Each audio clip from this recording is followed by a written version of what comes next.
नमस्कार। भैया बहनी चाचा चाची भाई बंधुओं को अगर शादी करना होते हैं फैंसी शादी कार्ड छपावे खातिर संपर्क करेंगे आप लोग। सबसे संपर्क छापो और इसमें क्या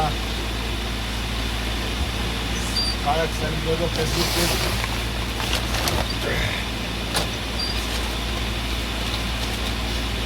हंसी के करे जा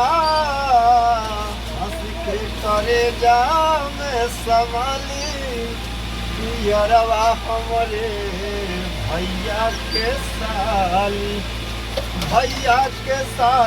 हमरे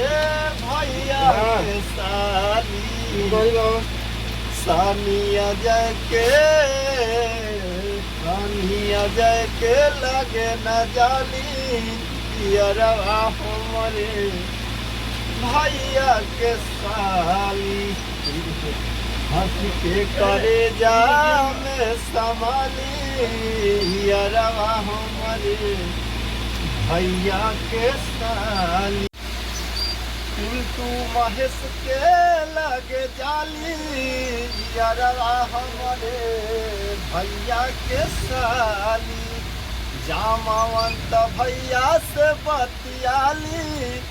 यरवा हमरे भैया के साली हमरे भैया के साली रात दिन बाबू खूब लजाली यरवा हमरे भैया के साली।